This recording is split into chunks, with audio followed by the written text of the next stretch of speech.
Hello everyone, this is professor MH और आज के इस वीडियो में we will discuss consolidated financial statement, इसका बेसिक इंट्रोडक्शन। ये जो चैप्टर है, ये चैप्टर आप चाहे एमकॉम का एग्ज़ाम दे रहे हो, चाहे आप आईपीसीसी दे रहे हो या कोई भी प्रोफेशनल कोर्स दे रहे हो, उसके लिए ये आपको हेल्प करेगा। तो जब तक आपको इसका बेसिक इंट्रोडक्शन नहीं पता होगा, आप इसके एडजस्टमेंट नहीं समझ पाएंगे। तो सबसे पहला हमें यह समझना है कि what is the meaning of consolidated financial statements, क्यों बनाया जाता है, इसके एडवांटेजेस क्या है, कंपोनेंट्स क्या हैं। जब तक आप ये नहीं समझोगे, उस बेसिस पे मतलब आप नहीं समझ पाए इसका बेसिक इंट्रोडक्शन, तो आप इसका जो प्रैक्टिकल क्वेश्चन है वो करने में थोड़ा आपको डिफ़िकल्टी होगा। तो लेट्स स्टार्ट विद, ये चैप्टर एप्लीकेबल है एमकॉम के लिए प्लस आईपीसीसी के लिए, और भी कोई भी प्रोफेशनल कोर्स है जहाँ पे ये चैप्टर एप्लीकेबल है उसके लिए। तो अगर आपने इसका इंट्रोडक्शन प्रॉपरली समझा तो आप प्रैक्टिकल क्वेश्चन कर पाएंगे। तो 5-5 6 मिनट का वीडियो है, अगर आप इसको गो थ्रू कर लेंगे तो आपको हेल्प होगा प्रैक्टिकल क्वेश्चन सॉल्व करने के लिए। तो लेट्स स्टार्ट विद पहला बेसिक इंट्रोडक्शन में हम लोग ये देखते हैं कि होता क्या है कंसोलिडेटेड फाइनेंशियल स्टेटमेंट। तो सबसे पहला ये जो वर्ड है कंसोलिडेटेड, इसके अंदर एक वर्ड है फाइनेंशियल स्टेटमेंट। अब फाइनेंशियल स्टेटमेंट क्या होता है? तो फाइनेंशियल स्टेटमेंट्स होता है जिसके अंदर बैलेंस शीट आती है, प्रॉफिट एंड लॉस अकाउंट आता है, कैश फ्लो स्टेटमेंट आता है, और last one other important notes statement और मटेरियल आते हैं। ये सब को मिला के आपका क्या बनता है? फाइनेंशियल स्टेटमेंट बनता है। तो देखो यहाँ पे क्या बोला है, फाइनेंशियल स्टेटमेंट। तो financial statement, balance sheet, PNL, cash flow और ये सब नोट्स। तो अब इनको क्या करना है आपको? कंसोलिडेटेड करना है। कंसोलिडेटेड का मतलब क्या होता है?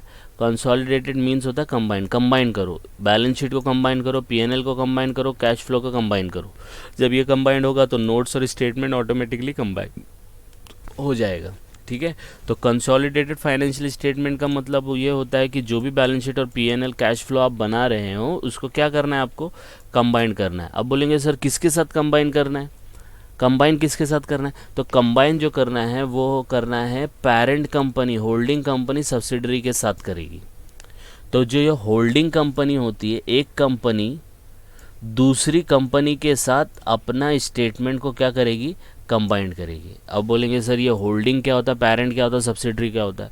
तो होल्डिंग कंपनी और सब्सिडरी कंपनी को बोलते हैं कि जब एक कंपनी दूसरे कंपनी को होल्ड करता है, तो जो होल्ड करता है वो होल्डिंग हो गया, और जिसको होल्ड करता है वो सब्सिडरी हो गया। आ रही बात समझ में? देखो कैसे हम लोग ने एकदम सिस्टमेटिक ऊपर से नीचे तक आए। तो consolidated financial statement balance sheet, PNL, cash flow होता है। इसको हमको क्या करना है? कंबाइन करना है। कौन कंबाइन करेगा?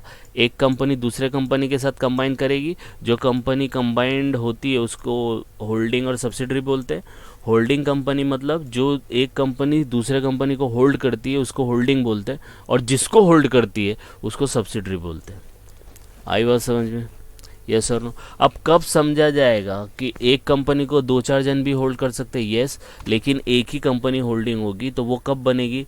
जब पेरेंट कंपनी, होल्डिंग कंपनी 50% से ज़्यादा का कंट्रोलिंग इंटरेस्ट होल्ड करेगी अदर कंपनी में। मतलब अगर किसी कंपनी में 100 शेयर्स हैं, उसके अंदर से 60 शेयर्स किसी एक कंपनी ने लिया, तो वो उसकी क्या बन जाएगी? पेरेंट कंपनी बन जाएगी, होल्डिंग कंपनी बन जाएगी। आई बात समझ में? तो ये 50%, मोर देन 50% आपको याद रखना है। अब इसमें क्या होता है, जैसे ये 60 है तो बाकी 40% भी होगा ना। 40% कौन लेगा? दूसरा कोई लेगा। इसीलिए जो होल्डिंग सब्सिडरी कंपनी होती है 2 पार्ट में डिवाइड होती है। एक होती है होल्ली ओन्ड, मतलब पूरे शेयर्स, तो 50% नहीं, 60% नहीं, पूरे 100% शेयर्स होल्ड करती है। लेकिन कहीं कहीं पे 100 नहीं होता, 60 होता है, 70 होता है, 80 होता है, तो उसको पार्टली ओन्ड सब्सिडरी बोलते हैं। तो only part of the shares are owned by holding company and other balance is outsider. वो आउटसाइडर को क्या बोलते हैं हम लोग? माइनॉरिटी इंटरेस्ट बोलते हैं। ठीक है, जब कैलकुलेशन आएगा तो समझ जाना, प्रैक्टिकली वहाँ पे मैं और अच्छे से एक्सप्लेन करूँगा। ठीक है, और लास्ट पार्ट इसका जो एग्जांपल दिया है कि जैसे X limited is holding 80% of the shares of Y limited और 20% इज़ होल्ड बाय आउटसाइडर। तो एक्स लिमिटेड क्या बन जाएगी? होल्डिंग कंपनी बन जाएगी, और जो आउटसाइडर होंगे उसको हम लोग क्या बोलेंगे, माइनॉरिटी इंटरेस्ट। समझ में आया? एकदम बेसिक इंट्रोडक्शन था। तो ये समझ में आ जाएगा, तो ये इसका मीनिंग है consolidated financial statement.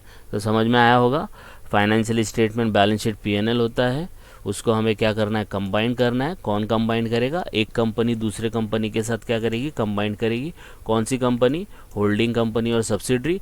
Holding company कब होती है, जब एक कंपनी दूसरे कंपनी को होल्ड करती है, और होल्ड कब कितना करना चाहिए, 50% से ज़्यादा करना चाहिए। तो 50% से ज़्यादा करेंगे, अगर पूरा होल्ड करेंगे तो उसको होल्ली ओन बोलेंगे, और अगर थोड़ा ही ओन करेंगे तो उसको पार्टली ओन बोलेंगे।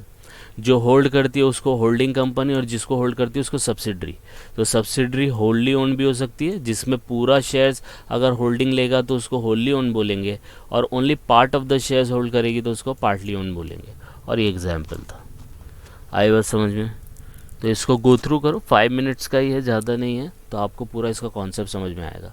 नेक्स्ट वीडियो में जब आएंगे, ऐसे ही छोटा छोटा करके 5-5 मिनट्स का मैंने वीडियो बनाया, जिससे पूरा का पूरा आपको बोर भी नहीं लगेगा और आपका पूरा कॉन्सेप्ट क्लियर हो जाएगा। तो गो थ्रू इट, कुछ डाउट आएगा तो कमेंट करके बता सकते हैं। And please like and subscribe for more videos. Thank you.